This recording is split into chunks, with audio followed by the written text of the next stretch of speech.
This is a very short welcome from me, just as a prelude to the start of proceedings shortly. Still waiting on a couple of people to come, a couple of very important people to the family. But it was more just to sort of put it out there. People that want to sit at the front and are looking for a chair, sing out to one of the younger sort of chaps. I'm sure they'll grab a chair for you, bring it to the front, facilitate your seating arrangements out the front. So we'll get going shortly when a couple more people turn up. In the meantime, enjoy the food and beverages. Bathrooms, for those of you that don't know, are out the door to the left, up a few stairs, and they're well signposted. So I'll be back in touch with you shortly. Should have introduced myself for those of you who don't know me. I'm a friend of the family, Josh White, so I've known Stuart for quite a long time.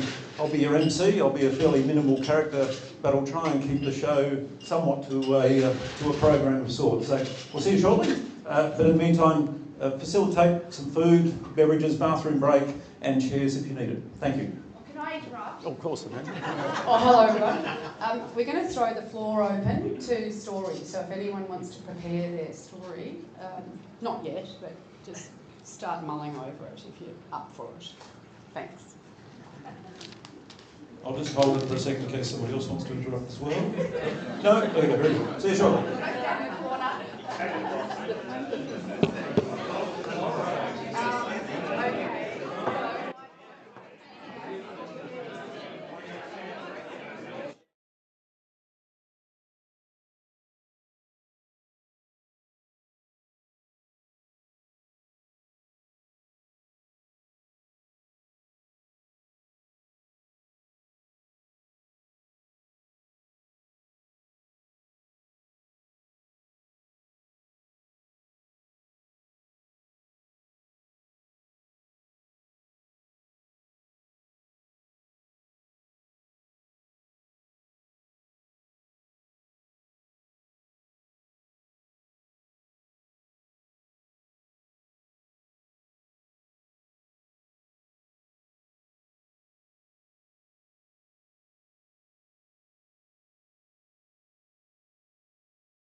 everybody get in the photo.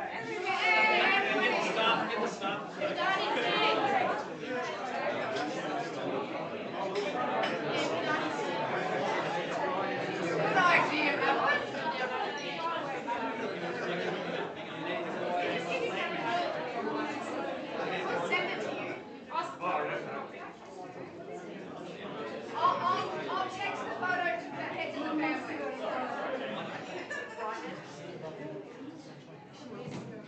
Okay, let's take a quick photo. Do we get a photo? Boys, up the stairs. Charlie. Hang on, let's just do a quick photo. Everyone smile. Everyone smile. Quick.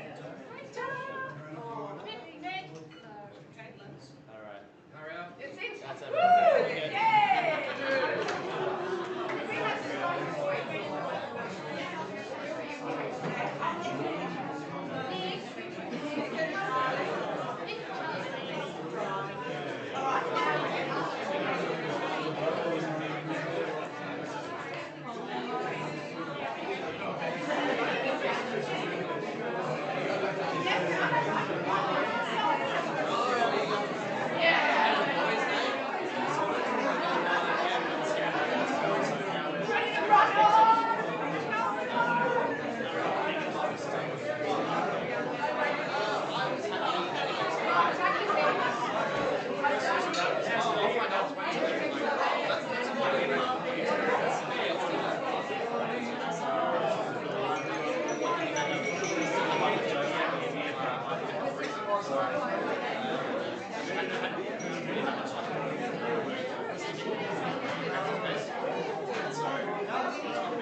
That's fine.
Testing.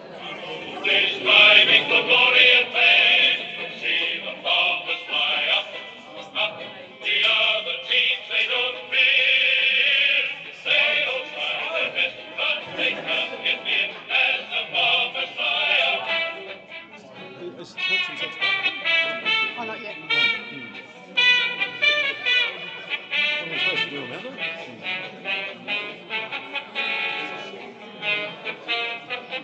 Set, Oh, sorry. You do a bit of the Donald Trump move?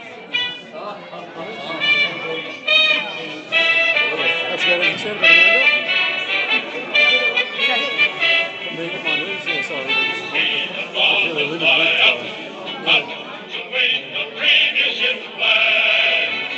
Our boys who play this dreadful game are always striving for glory and fame. See the farmers fly up. The other teams they don't fear. They all try their best, but they can't get near as the farmers fly up. We want to get it back in the only safety, though, don't we? So let's just get it back. And, yeah, so that was, you can just tell us if you like. It's as much your show as it is mine. We're almost. You turned it on? I think, Where does it show the battery? well, it's been covered up now. I think that's right. We're just waiting for one person to come back and then we're ready to go, ladies and gentlemen. I'm a Collingwood supporter, by the way.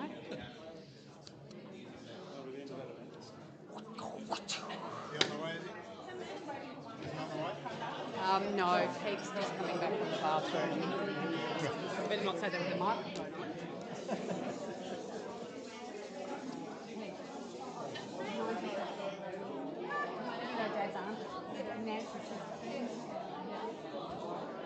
She's got the walker. Yeah, that's just onto the toilet.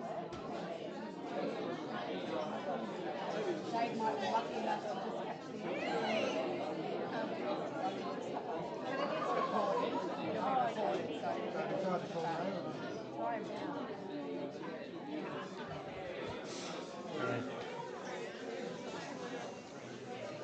That's mine. I've got champagne.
Stu?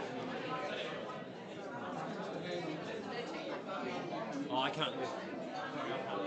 Oh, I can't. Bill, I can't.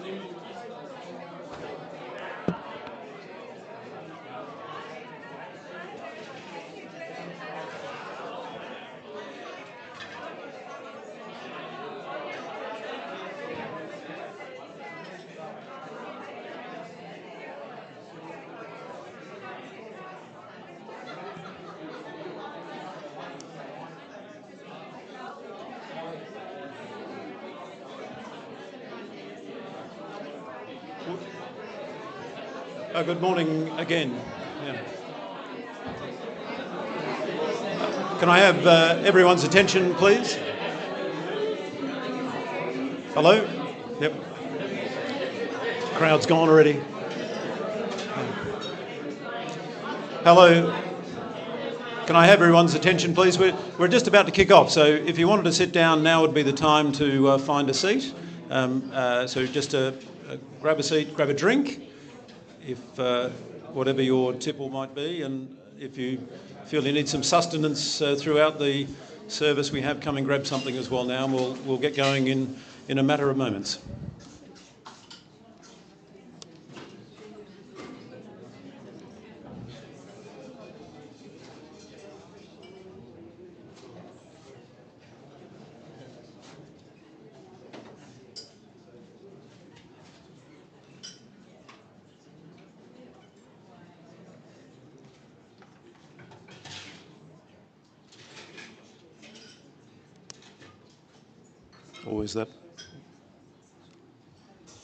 Always that uncomfortable moment just before we get started. I will get started while I get the drinks underway.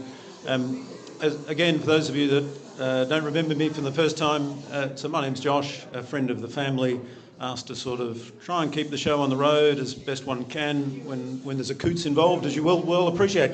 Nonetheless, there is a bit of a running order for today. There will be a combination of videos.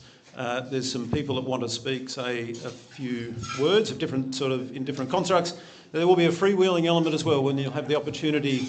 We can pass the mic around. You don't have to come up if you wanted to regale us of any stories or thoughts or contributions around your experiences with Peter's life or the Coutts family in general. So you know, in what is the great spirit of the Coutts family, there is an element of impromptuness and terrible planning involved with things, and today will be no exception. But nonetheless, we'll kick off. There's a short video that the family want to play first, and then we'll hear from Kia, who will be reading us a poem.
can I ask Kia to come up? And she's going, oh, you're Kia. Look. Just to show you how informal it is and my limited introduction, I did my meetings with people for the first time. So Kia's going to read The Dogs They Held a Meeting. Woo-hoo! Hopefully that's what you're going to read. Oh, super. Right, we're on track. Good. Good morning, everybody. A couple of the many things that my Uncle Peter loved was bush poetry and a bit of a giggle. The dogs once held a meeting. They came from near and far. Some came in by motorboat and some others came by car. And so inside the city hall no one dared to look, as each dog took off his freckle and hung it on a hook. And there they were, sitting there, father, son and sire, sitting round and looking round, and someone shouted, "Fire!" Up they got and out they ran with no time to look. They snatched the nearest freckle off the nearest bloody hook. And so, my friend, and sometimes you see your doggy leave his bone to sniff another's freckle, and he's just trying to find his own.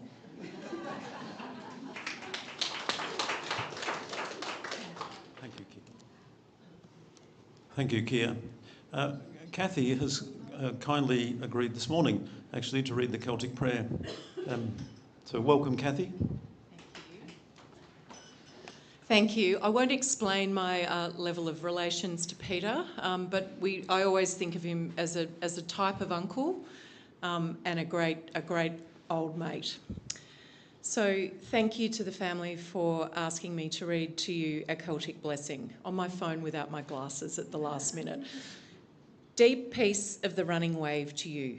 Deep peace of the flowing air to you. Deep peace of the quiet earth to you. Deep peace of the shining stars to you. Deep peace of the gentle night to you. Moon and stars pour their healing light on you. Deep peace of Christ, the light of the world to you. Deep peace of Christ to you, in the name of the Father, and of the Son, and of the Holy Spirit. Thank you, Kathy. Jen has kindly asked to do a reading, and she's making her way up here now, and this will be opportunity to introduce myself to Jen as well, which is tremendous. Nice to meet you as well. There we are. Hello, I'm Jen. Had the pleasure of caring for Peter in his last years of life. Loved that man, I really did. So I've been asked to read this out, so let's go. When I die, give what's left of me away to children and old men that wait to die. And if you need to cry, cry for your brother walking the street beside you. And when you need me, put your arms around anyone and give them what you need to give me. I want to leave you something better than words or sound. Look for me in the people I've known or loved. And if you cannot give me away, at least let me live in your eyes and not your mind. You can love me best by letting hands touch hands and by letting go of children that need to be free. Love doesn't die. People do. So, when all that's left of me is love, give me away.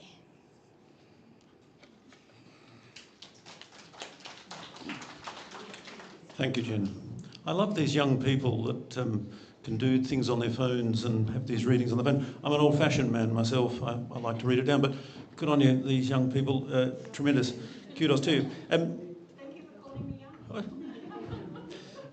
young. Would Madeline kindly come up now and read family poem by Robin, and so it's in the eulogy as well, in the service book too, I believe, so you can follow along. Thank you. My dad was his own little kind of bush poet, and he wrote this for Peter for his 70th birthday. I'm not going to use that. Peter Graham Coutts grew from his roots in a Victorian country town. The son of a banker and never a wanker, he became a man of renown. Not one to hide, he roamed far and wide, and he travelled many a mile. To earn his keep, he learned to shear sheep and painted roofs for a while. Then what the heck? He became a roughneck in the search for the elusive oil. It was dusty and hot, more often than not, and really was bloody hard toil. Then he met Sue and hadn't a clue of what she would have in store. He went down the aisle with a sheepish smile, as if he would roam no more. By his side she stood, through bad and good, and in many different states. They raised 3 great kids and earned the quids to always have food on their plates. He used his great guile to create Bell Pile. It was a really clever invention. From a fertile mind of someone kind, any failures we'd rather not mention. He loved his beer and also to cheer those mighty Essendon Bombers, and to tell a yarn and to not give a darn, or write not using commas. He does not say he's had his day, though he's passed 70. When in days gone by, they used to sigh, that was lifespan for men.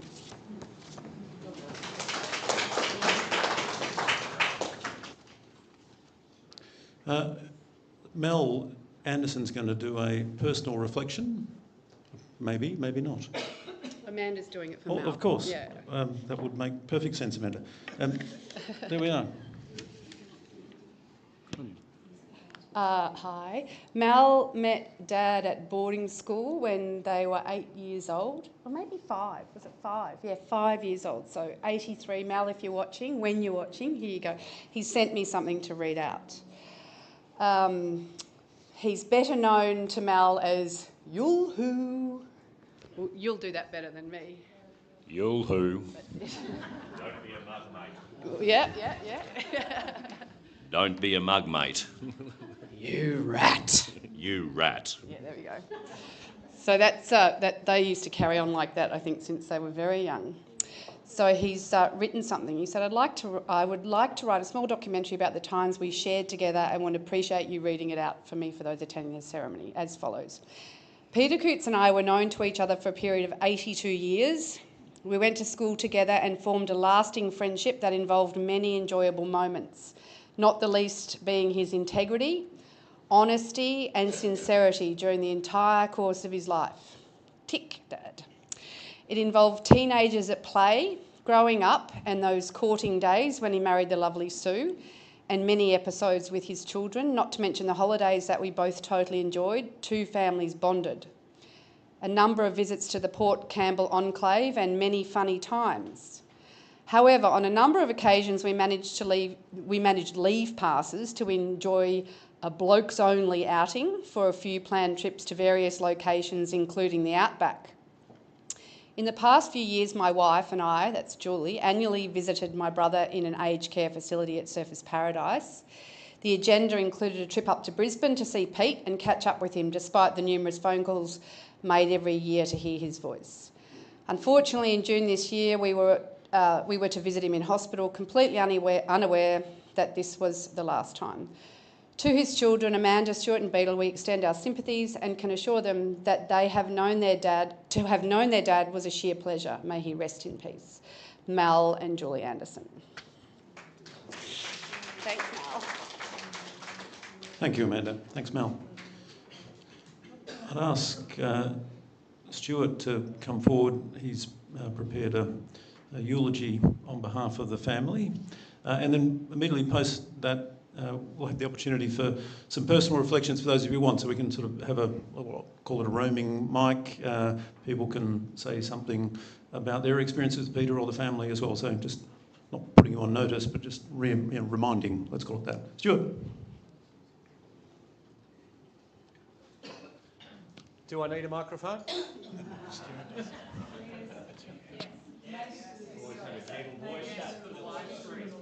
I think you need it for the those on. Oh, on video. right. You're not that loud, Stuart, that they can hear you across the country. Oh. Just first of all, thank you very much, everyone, for coming and making the effort. It's a long way to come to Brisbane, and I suppose there would be some confusion as to what we're doing in Brisbane. Brisbane really became Dad's home, and he had a long love affair with Queensland, and it was his desire that we gather in Queensland, even though, you know, it would have been a lot more convenient for us to perhaps have been in Victoria, you know, on the Western Districts or something like that. But here we are, and thank you very much for coming, and thank you all for making the effort. And on behalf of the family, thank you for all your help and support, particularly over the last 5 or 6 years, which has been a pretty difficult time, you know, with Mum passing, and, you know, who would have said that Dad was going to outlive Mum, but, you know, him living by himself for a few years. And, you know, there's been a lot of support from a lot of people, and we heard from Jen especially, but it's been lovely to watch, so thank you everyone. This will drag on a little bit, but hopefully we'll have it wrapped up before 3. At 88, Dad had outlived the majority of friends. He played hard and had numerous health problems in the later part of his life. Despite this, he battled on without any complaints, fiercely maintaining his independence. Sorry, I'll get myself settled soon. With regular medical assistance, including dialysis twice a week for at least, 3 or 4 years, Jen? The decline and loss of Mum at such a young age has made the last few years for Dad all the more difficult. Peter Graham Coutts was born on the 4th of March 1936 to Stuart and Nancy Coutts. So not this Stuart, obviously. Nancy nee Currell. And Peg's with us here today. So she's the oldest remaining Currell. Stuart was also born in Melbourne, Essendon actually, for all those bombers amongst us. And Nancy was from the Western Districts of Victoria, around the Cobden and Port Campbell area. Have I got that right, Bill? He's a good-looking lad, and I came across a Woman's Weekly cutest baby trophy at Nance's a few years ago that I'm pretty sure Dad would not want brought up. At the age of 4, Dad's parents separated, and Peter was off. He was born in 36, so this is 1 year into the Second World War, where Stuart served. So he was off to Ivanhoe Grammar as a boarder, where he stayed until he left school, 1 year short of finishing school at 16. Don't get any ideas, boys. His parents had new partners, Alan and Billy. Divorce at the time was frowned upon, and a child from a prior marriage was awkward at best. Hence, Peter's school holidays at a young age were spent with other members of the family or friends, such as Mal Anderson, who we just heard from, and his family. It's worth noting that Stuart, Dad's father, was forced from home at a young age when his mother passed, and Nancy also had to learn to fend for herself at a fairly young age. So both his parents had experienced standing on their own 2 feet from a fairly young age. Peter's auntie Peg, who is just here, tells the story of a very young and annoying Peter on holidays at the Cobden family farm. Now, just pull me up if I get any of this wrong, Peg. Peg recalls Peter standing up on the milk cart and, seeing her opportunity, gave the horse a well-timed G-up. Peter found himself face down in a mixture of cow manure and Victorian winter bog, much to Peg's delight.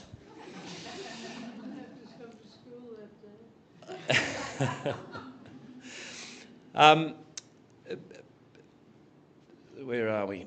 Grandparents Nana and Pa was Arthur, helped out a lot looking after Peter in holidays, and Peter had fond memories of riding with Pa and his horse and Jinka. Arthur enjoyed an enthusiastic relationship with drinking and gambling that Nana had to keep a close eye on. Peter's school record showed a capable and intelligent student, and I think we can all vouch for that, who at times was hard to engage and at times did not engage at all. French. Peter was an avid sportsman, excelled in football, tennis, swimming, water polo and basketball. His best mate, Mal, who we heard from, was his nemesis in the water and went on to state honours. Dad recalled a story later in life when he felt he was as fit as he'd ever been during an unusual dry spell. Mal had returned to Christmas from working abroad, unfit and overweight. Dad challenged Mal immediately to a swimming race, and was promptly shown a clean pair of heels. Life at boarding school was sometimes tough for someone so young, without what we would now call normal family support. So just, I suppose, have a little think about a 4-year-old going off to boarding school. Dad, however, would focus on the fun times with his storytelling, and all sorts of tales often involved mischievous activities, including firecrackers, stealing milk from vergers, as there was never enough to eat, according to Dad. Stuart and Nance kept an eye on their charger as he got older. He participated in more of the extended family's activities. Angela was telling me about how Dad went down to Hobart when he was about 10 or 11 with Stuart on a family trip to visit family. And the new partners, Alan and Billy, went on to play significant roles in Peter's adult life and were both very loving and generous to him and all the family. Bill, his younger half-brother, and Fran, his stepsister, also became very good mates and family friends. Mal and Peter joined the Chelsea Surf Lifesaving Club, which is on just around the bay from Brighton a little bit, in their early teens, and enjoyed a friendly rivalry in belt races and surf swims during the later half of schooling and beyond. The surf club was the scene of some of the pair's early romantic adventures, obviously not together, and misdemeanours, of which there seemed plenty. We had a lot of fun, Mal said to me with a bit of a chuckle. Mal recounts misadventures continued sporadically at the Chelsea Surf Club well into Dad's 20s, punctuated with itinerant work and extended overseas travel abroad. Fortunately for us kids, Dad's lengthy and dogged pursuit of one of the surf club girls did not come to fruition, and she ended up marrying her long-term boyfriend that Dad had made every effort to unseat. Peter visited his father in Ballarat and Casterton on some school breaks, where Stuart worked as the bank manager for the ES&A, which became the Commonwealth Bank. Have I got that right, Angela? The ES&A, is that right? Yep. I think it was the... okay. Peter enjoyed rabbiting with a .22 rifle across his shoulder while riding a bike. I can't imagine what we'd think if we saw Nicholas riding down the road with a rifle over his shoulder at the moment, but anyway. The legendary Tiger Rosno was a local Casterton dog and started the dog stories folklores for Amanda, Alex and I, and Keir, with well-embellished dog stories keeping us all begging for more until the end. And only last night, Keir and I were texting each other on what was Rogus's full name, which I think he had 20 names. Maybe Keir will share that with you a bit later on. A lamppost would start shaking when Tiger lifted his leg on it and such. There were always dogs in our life. Visits to Port Campbell continued, and Peter enjoyed summer by the beach, playing tennis and fishing from the cliffs for sweet with Alan from as young as 12, I believe, Bill. Have I got that right there? The mostly annual summer visits to Port Campbell became a staple that continued well into married life, a legacy us kids grew to love, along with the terrific times enjoyed with the Kirby, Gordon and Kerr families, where lifelong bonds and friendships were formed by the sea. Dad formed a number of lifelong friendships around the Port Campbell district, and the Clarks and Rebillards are a couple of names that were mentioned as friends that went through life with Dad. So we've gone to boarding school at 4. At the age of 16, Dad leaves school. Things take a very different direction. He started working and he was allowed to drink in day-to-day life. I'm fairly sure that he was drinking before then. No ideas, Pedro. Albeit a tad young, but at 6'4" and solidly built, no one seemed to question him. It's hard to comprehend Peter's enthusiasm for drinking. Where's Alex? One day, where are we? One day I was trying to explain to Dad how much Alex and I enjoyed surfing. We enjoy it as much as you like drinking, I told him. It was one of the few times I saw Dad flat-footed and speechless. He was dumbfounded, trying to process the thought that anything could be more enjoyable than drinking. The pub scene in the 50s was a rough and tumble mile environment, and also the first place, it seems, Dad had somewhere he could regularly call home. Here was a place that was warm, remember we're in Victoria, safe, served decent cheap food, and was full of like-minded robust men who wanted to tell a yarn, forget the worries of the world while enjoying the amber fluid. And these pubs were located on every corner, all around the country. Colin. It was often the case that a bloke would be at the pub most nights. Sessions on Sundays were introduced to force men to go home at a normal time for dinner, at least occasionally. Drinking and drinking hard was a big part of life for many Aussie working men in the 50s and 60s and beyond, and Dad took it to it like a duck to water. Dad's first job from school was shearing and other itinerant work before heading to Western Queensland, Mount Isa, chasing the big money he heard could be earned in the underground mines for big, strong men. Dad tells how this strapping young man presented himself at for employment and ended up with a clerk's job. Dad tells of enormous, hard-as-nails underground workers, mainly from Eastern Europe, who would run 2 underground drills at once, one in each hand, a machine designed for operation with 2 arms. Dad was out of his league. Many stories from Mount Isa have been told over the years, and he enjoyed all aspects of the hard-working, hard-playing lifestyle. Dad always maintained an interest in sport, and throughout life seemed to have a philosophy that hard drinking was okay, as long as you'd done some decent exercise. I never recall a time when Dad was not active, be it in tennis, swimming or walking, if he was not working physically. He was also good at sport. I watched in awe as a young kid when Dad would swim out to sea on the biggest surf days, just for fun. His prowess with a tennis racket saw him win the Open Men's Mornington Peninsula Doubles Champion when he was in his 40s. He played first grade water polo for Brisbane during his infamous Brisbane stint, which we'll hear about in about another hour and a half, and was playing with a number of players that represented the country. In his early 20s, he again pulled on a footy jumper and played for Gordon while he was working in the district. One of Peter's favourite anecdotes is when he encountered his first winter in Queensland, on the back end of his Mount Isa adventures. It was warm and sunny for days on end. How long's this been going on? Hence started a long love affair with Queensland, and a large part of why we're in Queensland today. Dad loved Queensland and everything Queensland, including the produce from the Forex Brewery and the Maroons rugby league team.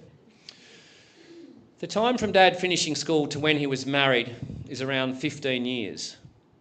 Piecing together what he got up to in those 15 years is challenging. Dad worked many different jobs all over the country, including the mandatory 3 months of National Armed Service at Puckapunyal. One thing is certain, drinking was a big part of life and saving for the future was not. Okay, the grandkids, you can just take that one out. In his early 20s, he did, however, save up for a trip around the world, kicked off with a one-way ticket on a cruise liner. Was it Peru, Angela? Venezuela, yep, so he left from Brisbane. When backpacking had not been invented, Dad made his way around the majority of the planet through the USA, mostly on foot. A book could be written filled with the stories I've been told. A sign hanging in a Canadian bar read, "Do not serve the Australian lifeguard." This may give you some insight of some of his activities. From teaching the local girls to jive in Mexico, misadventures in Colombia, scaling Kilimanjaro up and down in one day without oxygen, near dying of hunger trying to walk through Central Africa, sleeping in scrub behind the bars of the Croatian island of Var. Don't get any ideas, Nicholas and Charlie. This is but a snippet of the adventures he had overseas for nearly 2 years. Okay, we're nearly there. Upon return to Australia for a Port Campbell Christmas, Peter resumed his numerous and varied vocations. He worked in a meatworks in Cairns. He was a shearing and rouseabout in country Victoria. He went timber felling with Alan in Deniliquin on a number of occasions. Work in these times was plentiful, and Dad moved around regularly. It was the oil and gas industry, however, that Peter became most interested in. The work was well paid, you had decent breaks between jobs, and all the meals on board were supplied with a healthy dose of drinking often provided. This arrangement suited Dad just fine, and hence he started a long association with the industry. Initial opportunities around the Port Campbell and district on drill rigs got him a start. Some larger-than-life stories come from the time Dad lived for an extended period in Brisbane with John Cutler and Brian Hawcole. John was a friend from Victoria and Brian was an import from the UK who'd been a professional boxer. The first time I saw Brian, I thought he'd come to kill someone. He looked like he'd come from a zoo. Adventures were many and activities centred around drinking, parties and scratching enough income and sustenance to continue the festivities. The weekends were often spent at the Nobbies Beach Surf Club and parties on the Gold Coast where free accommodation on the beach was part of the surf club deal. Dad continued his belt swimming and without Mal to race, went on to win the club championships and was only beaten in the States by Hayden Kenny, who took training seriously. Dad's training usually involved a keg or two. The Brisbane trio were banned from several Brisbane pubs for fighting and ran a ramshackle roof painting business on the side to fund activities. I remember Dad telling me that it was usually a ratio of about 1 to 3 days' work to drinking. Ian Gordon recounts the story when funds were tight and the boys stole a sheep on a return trip from the Gold Coast, butchering in the Bath for dinner. Dad had a dog named Kelly who was often by his side. Kelly would frequent the local pubs waiting for his master and became a bit of a local identity. Dad tells of how Kelly had to be relocated out of Brisbane due to poor behaviour. Dad took him to one of his friend's farms where he joined a pack of working dogs. Dad returned a year later to find Kelly sitting in the front seat of the ute with the farmer and the rest of the dogs in the back. Many recall Dad's chosen form of transportation during part of this period was an old blue FJ ute that carried a large drum of oil in the back that was a staple to its ability to run. It was once stolen. The police recovered the ute abandoned a few hundred metres down the road when the thief realised the state of the acquisition. You may recall the circumstances on Peter and Sue meeting from Sue's eulogy, but what most of you don't know is the role that Nance played. Sue was regularly writing to Peter after their initial meeting and romance in Casterton, where Dad had been working on an oil exploration rig and Mum had been bringing some school kids through on an excursion.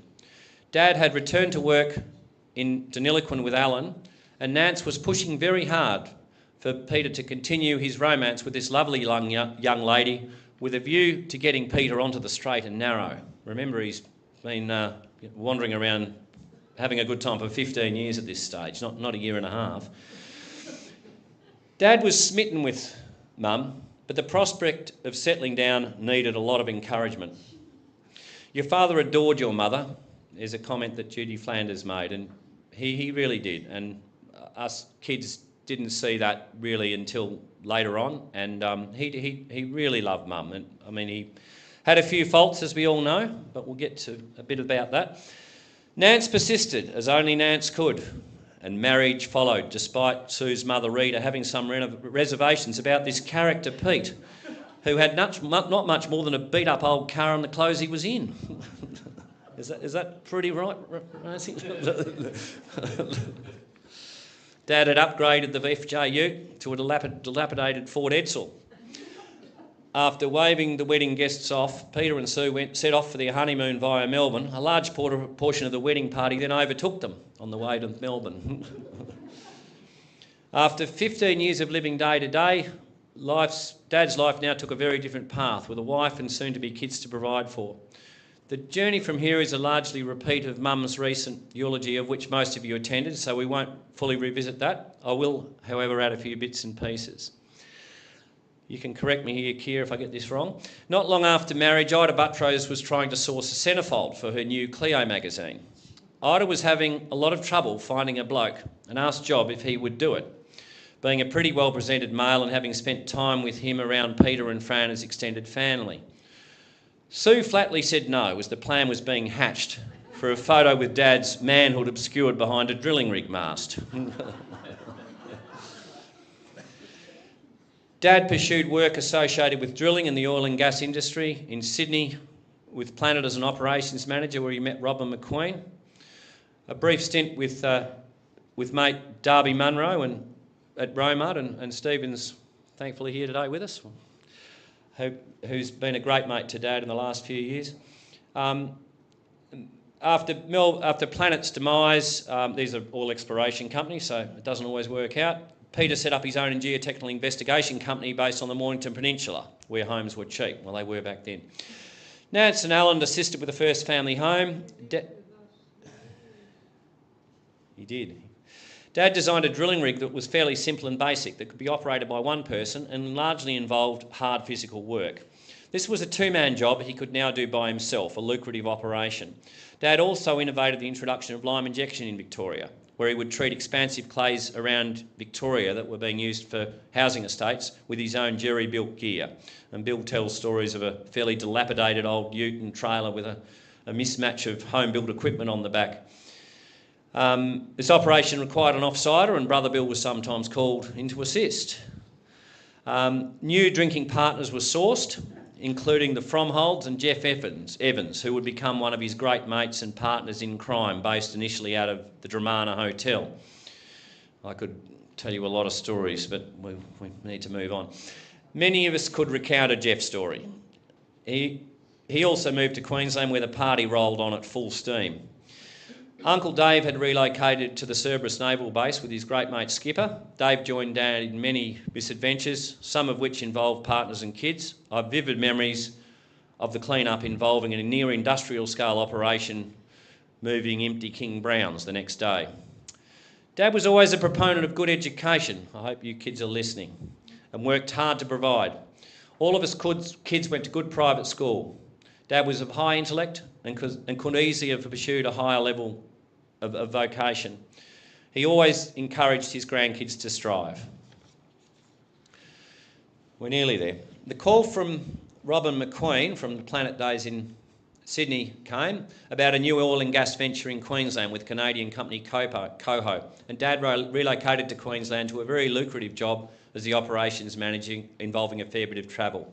We all reluctantly followed a bit later to find Dad had very much jumped back on the Brisbane party program, facilitated by a well-paying office job he could handle with ease. He was often in the pub by lunchtime. A new friend in Jack Rosser was made, and the Rossers became lifelong family friends, initially putting Dad up. Jack's introduction to Australian culture was a rapid one. Dad's ability to sort things out quickly and efficiently made him an ideal operations manager. He was good with dealing with men from all walks of life and had a knack of sorting problems and conflicts quickly and amicably. His wide-ranging work experience meant he was hands-on and understood how to get jobs done. And he wasn't afraid to jump in and get stuck into it as well. I recall a story of Dad dragging a staff accountant by the scruff of the neck across the desk because he'd not paid a contractor on time because the cartons of beer for smoothing the water were invoiced as star pickets. Don't get any ideas, Colin. With Jeff Evans now in Queensland, Dad and Jeff became regulars at the Breakfast Creek Hotel, with their outings resulting in a number of stories, and I do recall one weekend Dad didn't come home till Monday. He went out on Friday. I was in the Breakfast Creek bar last year with Nicholas, and we were having one off the wood, and Dad had a bit of a sip even though he was on dialysis, and the elderly barmate had actually looked at me and said, "I know this bloke." The Coho foray into Australia ran out of steam, and Pete needed to get back to work to make a living, not wanting to continue the work that involved lots of travel and away from home. He started a small drilling foundation business as the 80s building boom was in full flight, particularly on the Gold Coast. The first rig was built by a mechanic from old parts and an old Holden 186 motor mounted on a 1-tonne ute. The business gradually gained momentum with a boost from his deceased father's inheritance, Stuart. Financing the first full-scale rig was... Sorry, I've got that wrong, but you get it. And the rig was mounted on an old Army 6x6. Initially, Dad worked on the tools, and this is in his 50s. He's again working physically hard to make ends meet. Robin McQueen was a part of the Bellpole formation and brought some structure and growth to the Bellpole formation, including patenting the enlarged base system that enjoyed much success in southeast Queensland. Operations transitioned to Western Australia when I became involved, and South Australia as the business grew. At its peak, Bellpole had 8 piling operations, and we were working all across the country with the latest equipment employing about 40 people. So it was a lot of hard work put in by Dad. Many people I work with still ask after Dad fondly in instances where they've only met him once. Dad was honest and fair in his business dealings and never encouraged being wined and dined by a supplier prior to a deal. "Take me out if you win the job," Dad would say. Dad loved his kids and always wanted the best for them. He adored his grandkids, Sophia, Nicholas, Pete and Coco, who all have plenty of Pete's stories and shared many fun times with him. Dad loved the Brisbane show and delighted in taking his kids and then his grandkids to the Ekka in Brisbane, which is the name for the Brisbane show. I don't know how it ends up being called the Ekka. And to the Perth show, where the pigs were always pretty high on the program. He was a champion storyteller, and there was always plenty of larger-than-life stories for an eager listener. Dad loved being in the bush and long-distance driving. I think he probably could have been a truck driver quite easily. He loved nothing more than hitching up his camper trailer and drifting, often punctuated with long stints at pubs along the way. We did some fun trips together, including the northwest of WA with Nicola, Carol's dad, and Alex, and from Alice to Perth through the centre. Nicholas and I also attempted to cross Australia with Dad, but he turned it into a pub crawl and ran out of steam in Victoria.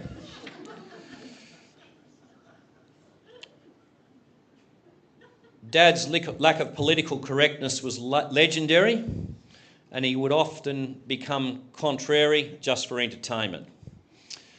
I was talking to Ian, Kathy and Angus's dad yesterday, and he was saying that he will really miss his right-wing discussions with Pete and their multicultural discussions. I think you all know where that's going.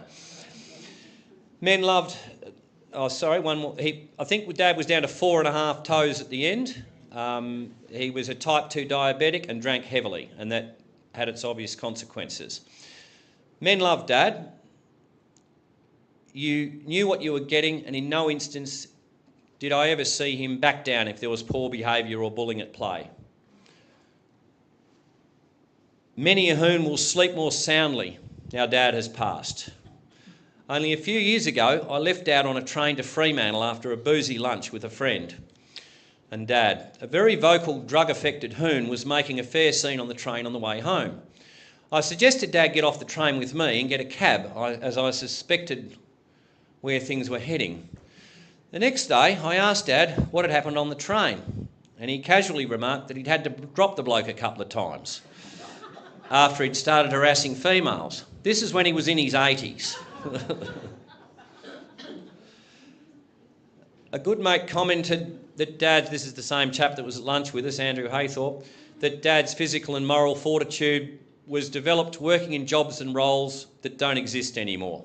He was the last of his kind. Oh, been cut off. Is that time? We'll run out of battery. We're nearly there. Oh, looks like that's gone. Dad's role in caring for Mum showed me a side of him I'd never seen. The loving, caring father that he was to us wasn't always shown with Mum, but it certainly was there, and it came to the fore, and it was a beautiful thing to watch, as hard as it was watching what happened with Mum at the end. At times forceful, abrupt and intolerant. When alcohol was fueling his performance, Dad could be hard work. He could and did give up drinking for durations throughout his life when things got too out of shape. Some mates were chatting about Pete recently and passed on their thoughts. Pete was hard living and hard working. He was always a straight shooter and very well spoken. Never minced his word, a straight bloke with a straight answer. He did what he said. If you want to play, you play in my lane, and I'd add or else. I'm the only one who's perfect was one of his favourite expressions. I think we've got to keep that in mind. The last time I visited Dad in Brisbane, he embraced Coco for a long time at the airport during our farewell, and I saw tears in his eyes. I knew Dad had had enough. As he had told us all many times, he did not want to be around when he could not live at home and look after himself. The old bugger went exactly the way we all want it to end, noted a family member. To the end, Dad did it his way. Pete would not want us to mourn his passing, but to celebrate his life. So let's get on with it.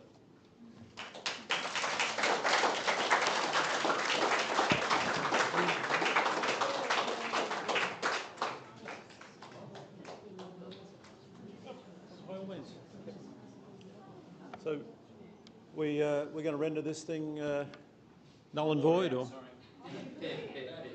the battery's dead, so we'll call it quits there. Talking to my IT colleagues. Yep, we're done. Oh, no, that's good. Excellent. Yep. minute, we'll do that. So before we get Alex and Amanda up to sort of say a few closing words, and we have a video to finish off with, I had sort of injected in here the opportunity for a freewheeling anecdote type session. So if anybody wanted to say anything, I was going to have a roving mic, and it can still be a crutch, but it's not going to lend much more to you than that. So if anyone wanted to say anything, don't have to come forward. You can just speak from where you are. Here's a chance. By all means, Jen. This is my modern IT savvy dude.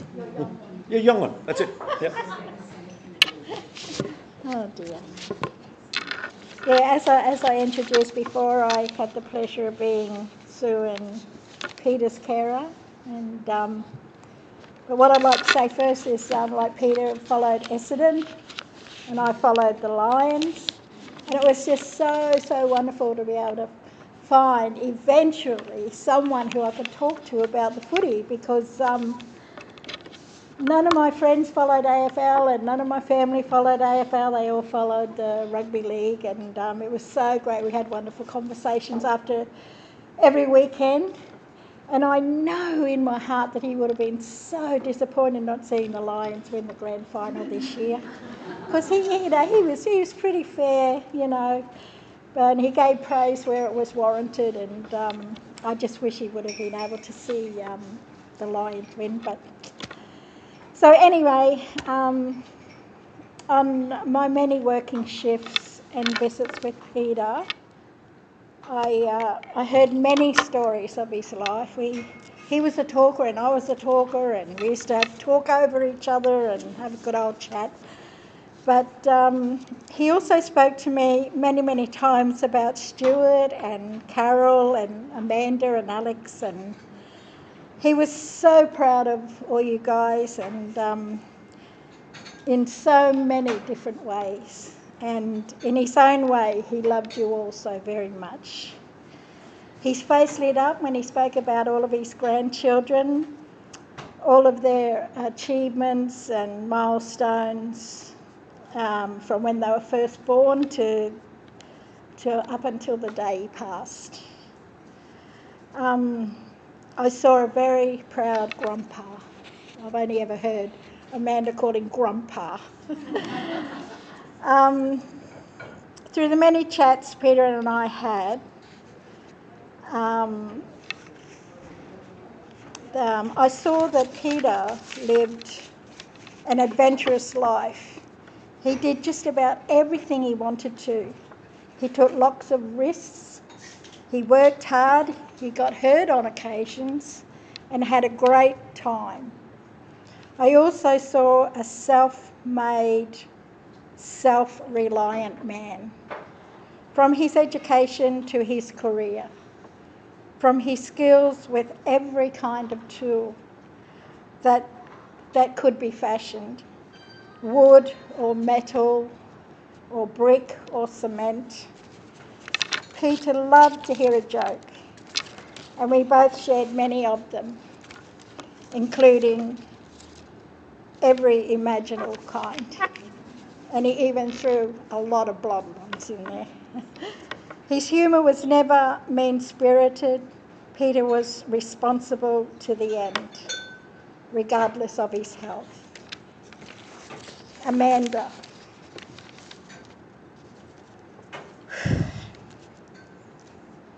Please don't ever think that all your dedication, your effort and your hard work from Dad and Mum went unnoticed. They both commented on it to me many times and were very, very grateful.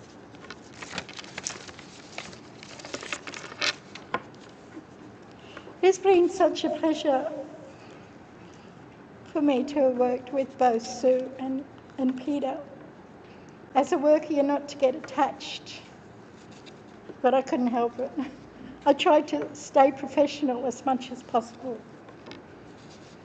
But praise God, they are together now. I could hear Sue saying to Peter, What took your time? What took you? I would like to thank Amanda, Stuart and Alex for inviting me into your family and trusting me 100% with caring for Dad and Mum in their last years of life. Thank you.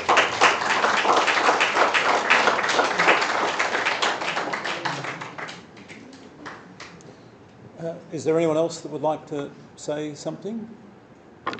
And you don't need to get up if you don't want to, so that's quite all right, yeah? I remember the very first time that Sue took me to meet Peter.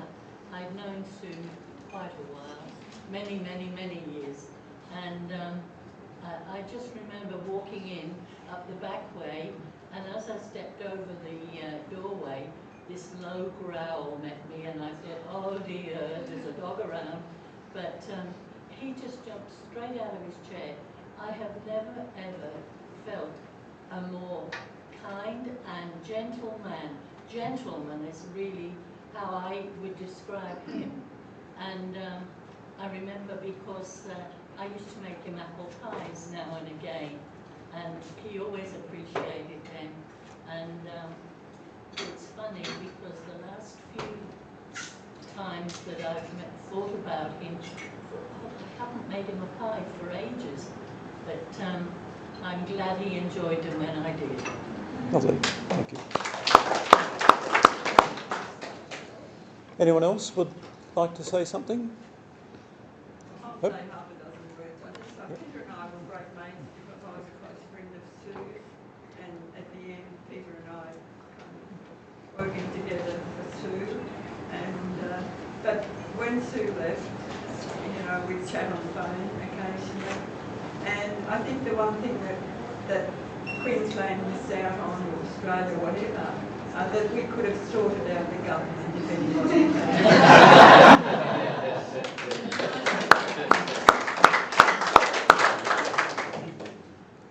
Oh, hold on there, Alex. Yep, we've got a gentleman up the back, yeah.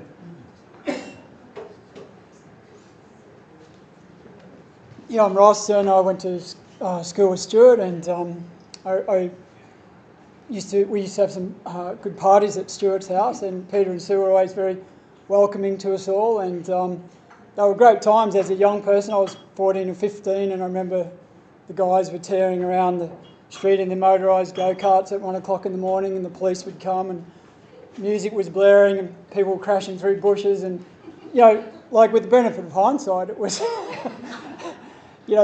Peter and Sue were very, very tolerant, I would say, but certainly very welcoming.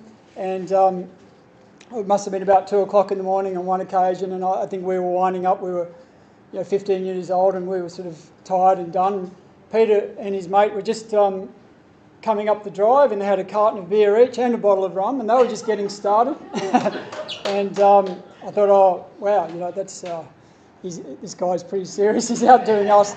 I thought I'll sit down and have a chat with him, and as you know, he was a great storyteller, and I always enjoyed having a conversation with Peter. He was a great conversationist, and as Stuart said, he had a lot of great stories. Maybe some of them were a little embellished, because he was telling me on this occasion that he used to be in the surf club, and I don't know which one, it was on the Gold Coast, maybe Palm Beach, and there was a time that his mate had drunk about 20 stubbies, and then he'd eaten 2 kilograms of sausages, and then proceeded to vomit them all up, and Peter told me that they were all still attached to each other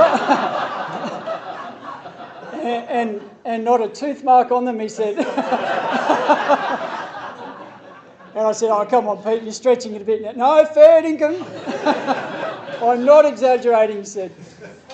Anyway, had a lot of good conversations with Peter, very warm, and had a lot of good memories of him, and I always enjoyed his company. He was always very interested in people, and pleasure to be around. So great memories of the man.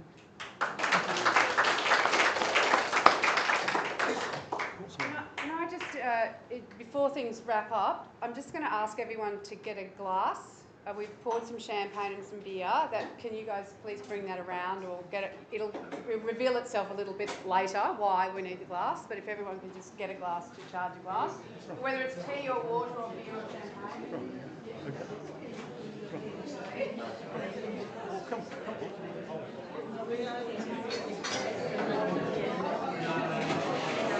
Hey, I'll wait till I get there.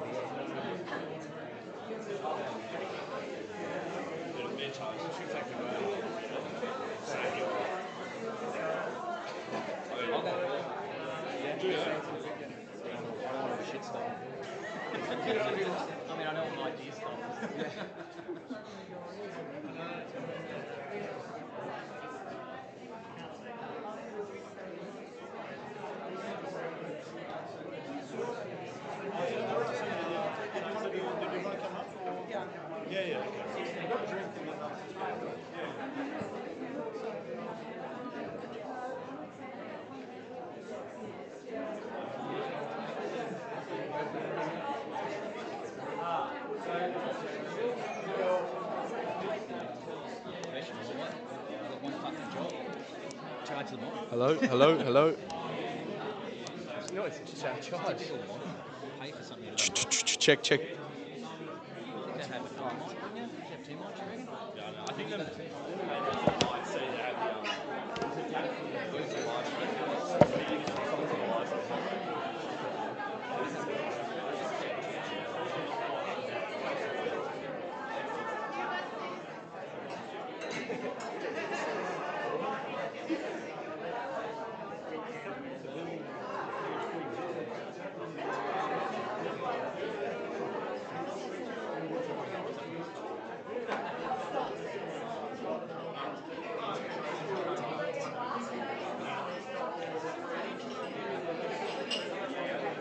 already got it.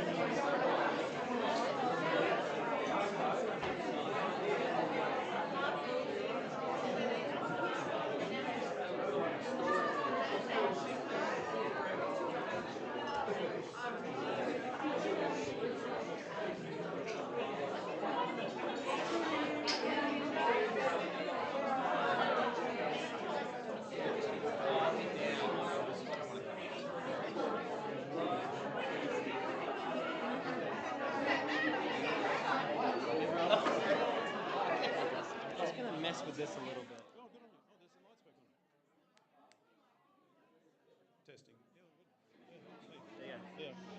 Oh, it lost it.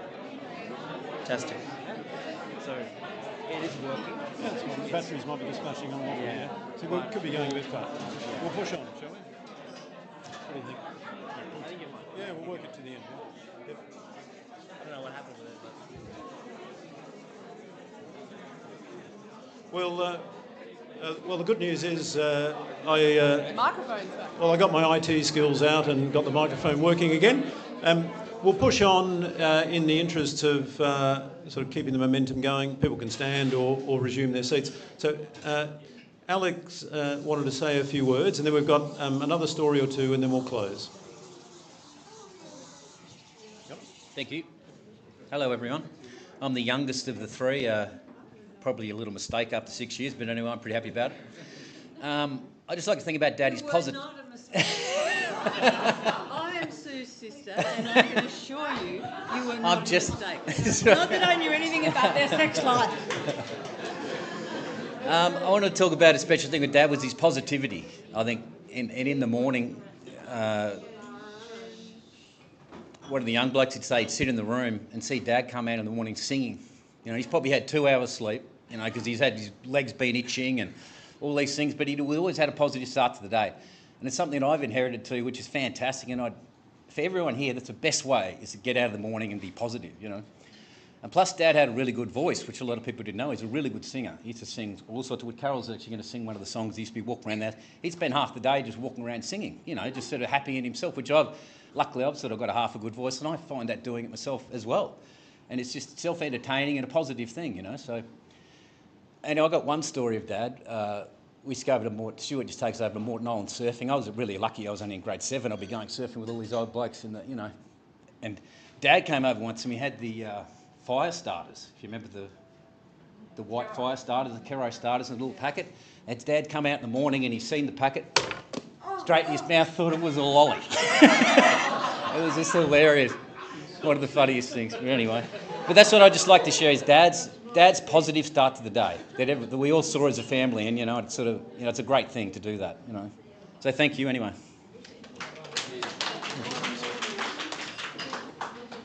Thank you. Thank you. I'm Julie, Peter's sister-in-law, for those who don't know me. I'm just reminded of a story that Caitlin reminded us of last night that I thought all the young people in the room will recognise. Pete as the fun uncle, and often we were with him mainly at Christmas, and after every Christmas dinner he would come up to Caitlin or Riley or whichever child was there, and he'd have a little feel around their tummy and go, oh, I can feel a sausage roll there, or I think you've been eating those rum balls, have you? Well, I couldn't tell you what age it was that our girls realised that he couldn't really feel all those things as they went all around the tummy, but I'm sure all you people that have been children during Pete's life will remember that story. Thank you, Julie. Boys? I'm Charlie. I think I was also an accident. No, I just want to quickly talk about how I think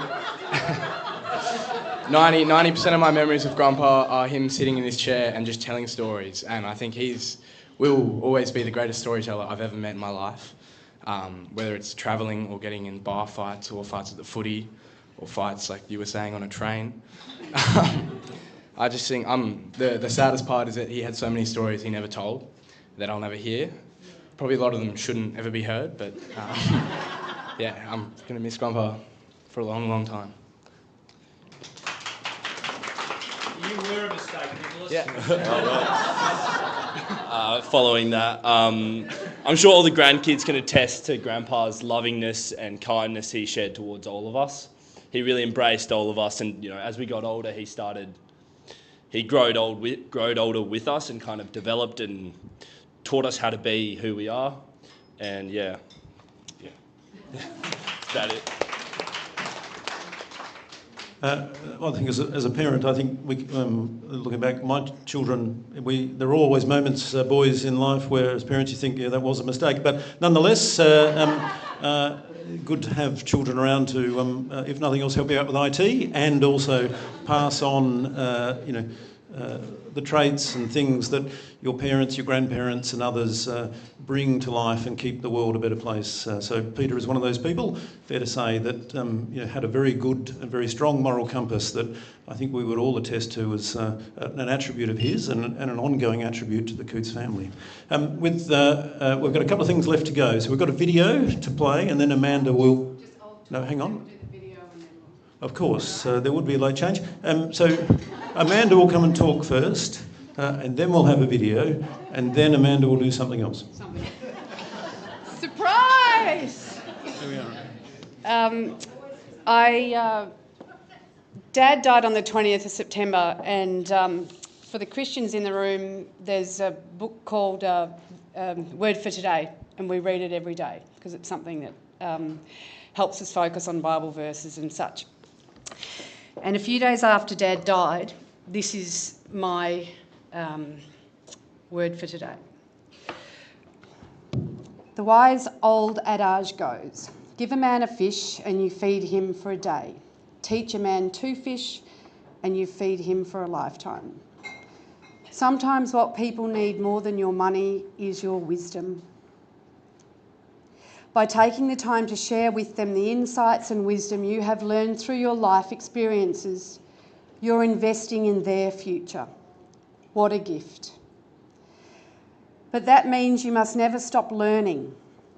Sometimes we stop learning because we become complacent, we believe we have grown enough, or we want only to make the most of what we already have in terms of skill and knowledge.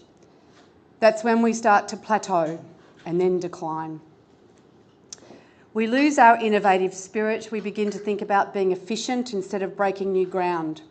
We cut costs instead of investing in growth. our vision becomes very limited, and instead of playing to win, we start playing not to lose. We all love doing what we're good at, but being good at something requires us to keep our skills sharp. Less skill leads to less enthusiasm and eventually discontent. If we reach this stage, we start looking behind us because that's where our best days are. We think about the good old days, the glory days. At that point, we're only a few short steps from obsolescence. I can't say that word, no matter how much I try. Nobody wants to learn from a has-been. Testing. Nobody wants to learn from a has-been. If you want to give until you've given all you have, you must keep growing until you can grow no more. Proverbs says, "Blessed are those who find wisdom, those who gain understanding." And I went overseas for a month and I came back and Dad had been alone, and when I came into the house he had Henry Lawson's poem, Captain of the Push, he was learning it. He had a painting of Russell Drysdale's book out on the table. He had an atlas that he and Pedro had been looking over and been provided for a friend.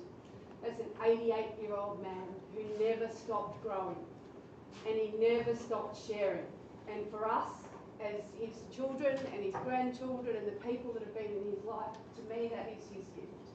He never ever stopped sharing his wisdom and he never stopped gaining wisdom. And I'm going to take that one as my number one lesson in life, because for me that's my dad. If we would have a video presentation and then we'll charge your glasses, please.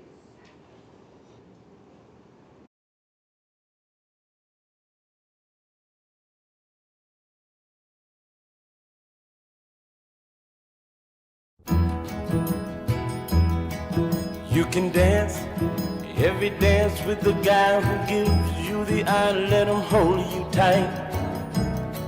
You can smile, every smile for the man who held your hand neath the pale moonlight. But don't forget who's taking you home and in whose arms you're gonna be. So darling, save the last dance for me. Oh, I know that the music's fine, like sparkling wine. Go and have your fun. Oh, I know. Laugh and sing. Yes, I know. But while we're apart, don't give your heart to anyone. But don't forget who's taking you home and in whose arms you're gonna be. So darling, save the last dance for me. Baby, don't you know I love you so? Can't you feel it when we touch? I will never, never let you go. I love you oh so much. You can dance, go and carry on till the night is gone and it's time to go. If he asks, if you're all alone, can he take you home? You must tell him no. 'Cause don't forget who's taking you home and in whose arms you're gonna be. So darling, save the last dance for me. Oh, I know that the music's fine, like sparkling wine. Go and have your fun. Oh, I know. Laugh and sing. Yes, I know. But while we're apart, don't give your heart to anyone. But don't forget who's taking you home and in whose arms you're gonna be. So darling, save the last dance for me.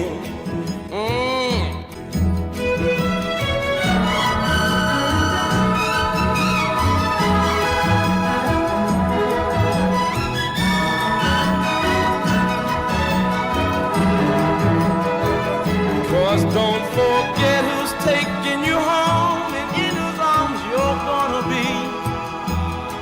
So darling, save the last dance for me.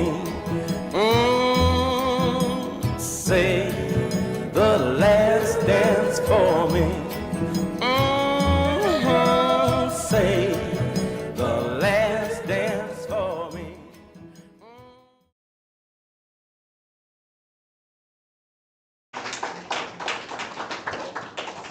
2 days before Dad died, we had a bit of an adventure and we drove past this pub and he said to me, "You'll be up there," pointing to the balcony,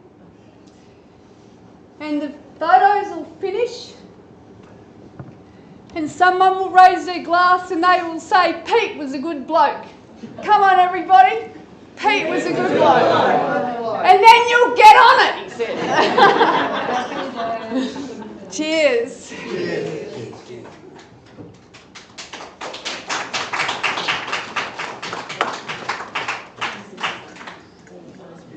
So that concludes the service. There are... Grab a beer quickly. Quick, beer. Having a cheer, Peter. Do you want to do it again? No? Right. I'll tell you again. G'day, hi. I just said that Dad, 2 days before Dad passed, we were driving past the pub and he pointed up to the balcony here and he said, "You'll finish watching the photos and then someone will raise their glass and say, 'Pete was a good bloke.'" So here we go. Pete was a good bloke. You just missed it, eh?